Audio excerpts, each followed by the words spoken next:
I'm always a wrong un. Could be either or. Never, ever the good guy. Always dead in the first film. So when they do the second film and they all start making proper dough, I'm dead. Ah, mate. Let's say good morning to Mr. Jason Flemyng. Yeah, morning, Jason. Hi team, how are you? Hi, team. How are you? Very good, thanks. Very Good. Where are you? Where's your mic? Oh, there we go. There it is. And move that there. There you go. Is that better? That's better. 223322. Good to see you. 2222. That's something you never have to worry about. Ever, when you're acting. Is that But they've got the microphones on. There's a little guy who comes and clicks it to your insides. Yeah. And then you always forget to take it off, and then, because I always want to get home, I just run off set, jump in the motor, and they're like, "You've got the mic pack attached to your leg!" Have you ever gone for a wee? Oh, all that set? stuff, all that stuff. Oh, that's better. And then gone, the mic's no. still on. Oh. They say that they put, it was the same with you guys, they say they put the levels down, but they don't. They sit there and listen. They know what they're doing, do they? Yeah, they do. See, that's the thing. I'm in control of everything. You are, bruv. So I've got all the controls for the sound effects and the music and the jingles and the mics and everything. So I'm in control of everything. The beard length, everything.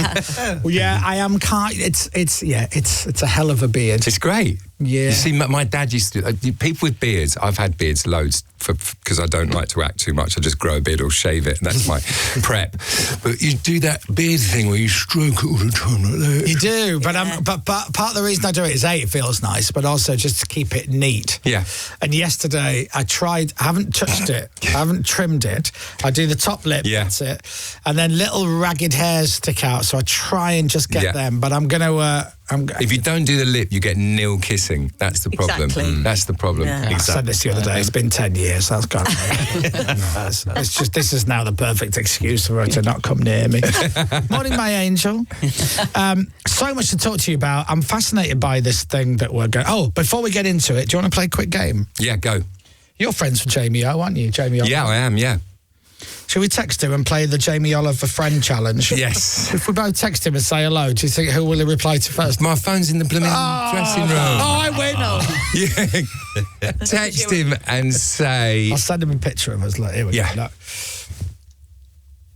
He's a good lad. He's the best. Do you know what? I've got like 5 friends in the world, and I keep having to go, sorry I haven't phoned you. Sorry.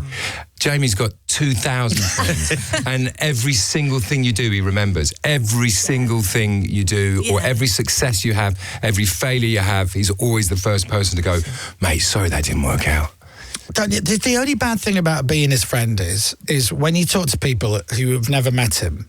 Yeah. I always feel as though I'm on his payroll because they go, what's Jamie like in real life? I know. And I go, he's one of the nicest people I've ever met in my life.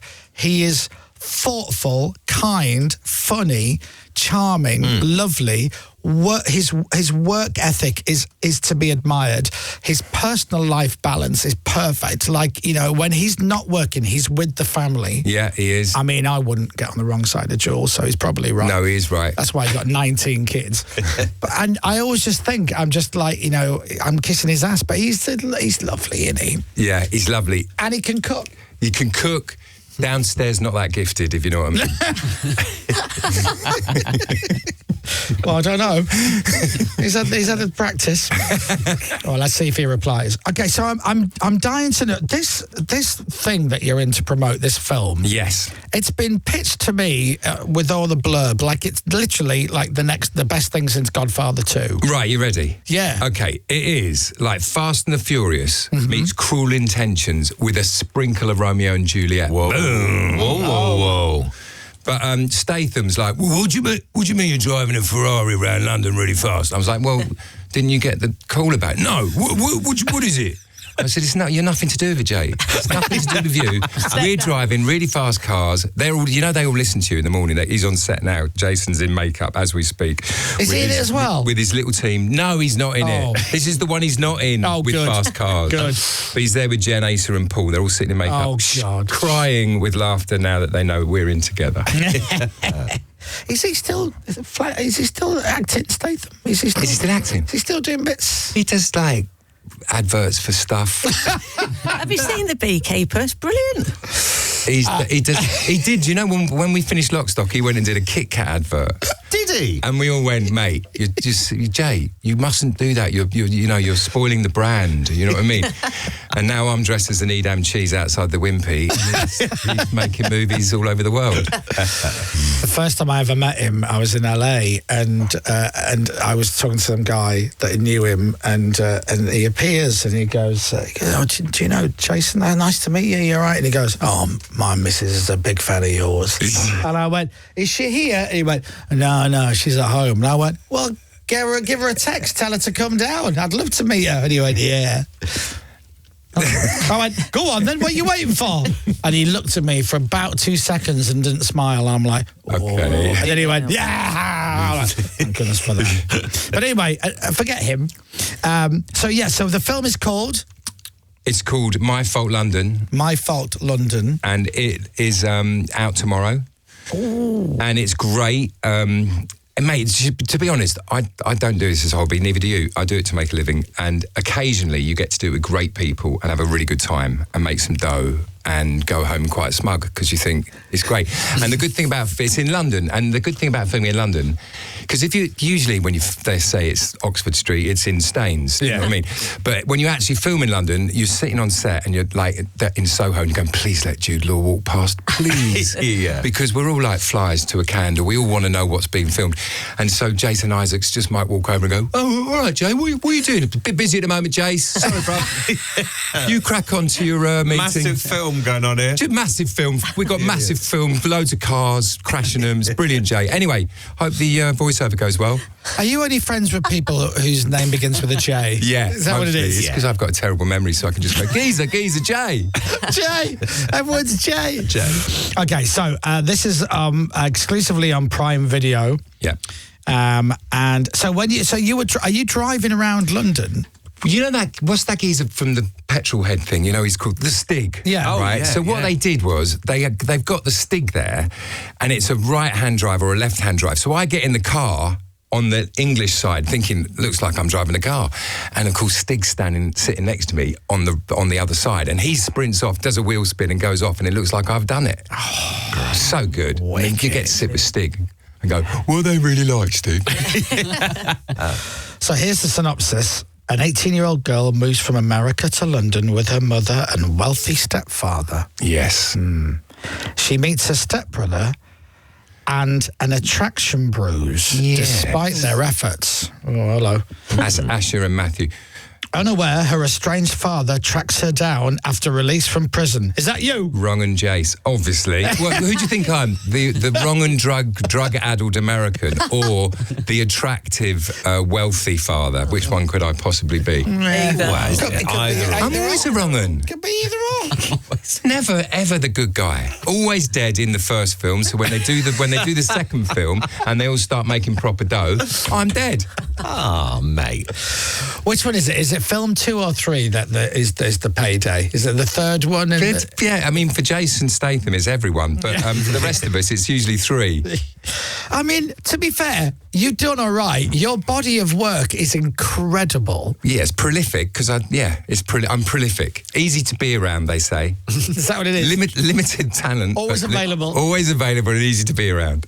You've done so much obviously Lock, Stock was like the first big thing that we all kind of saw, and then Snatch, which is again great, and the lineup of talent in both of those is great. Then it got a bit like Whatever Happened to Baby Jane, and it was like it's Jason Flemyng, the bloke from Lock, Stock, for about 22 years. But then luckily I did Benjamin Button with Fincher and Brad, and that kind of brought my currency back a little bit. And since then, it's been, Cedar Chucky and Spice Girls the movie. I love Kick-Ass. Kick-Ass, great movie. Love that film. Yeah. Love. I still think it's such a brilliant idea. He's clever. Film. Matt Vaughan, who produced Lock, Stock and Snatch and directed Kick-Ass, but he's so clever. He's any film that has a 13-year-old saying expletive. That it's scene brilliant. is It's lovely. the best. It's the best. She's so good. She was so good. He called me. I don't think I've even met him to this day, but he called me up because I mentioned Chris, I've got some proposal for you. I was wondering if you could help me out.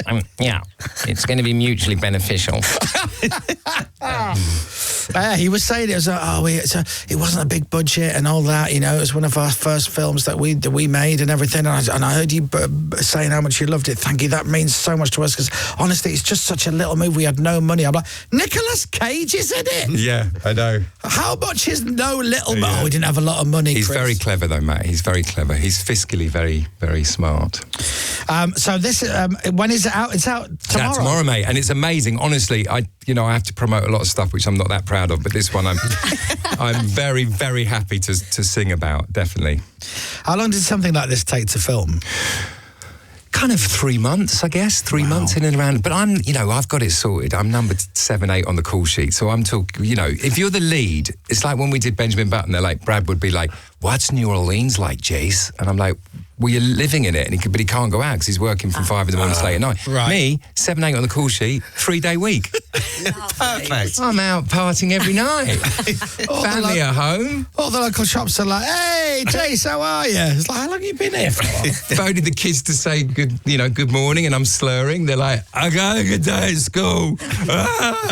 Are we allowed to talk about the kids? Yes. Very quickly, my twins, Cassius and Noah, who are amazing, Cool who names. thankfully look like their mother, have started working as well. And we just did Lord of the Flies for the BBC, 5.5 months in Malaysia. Oh, wow.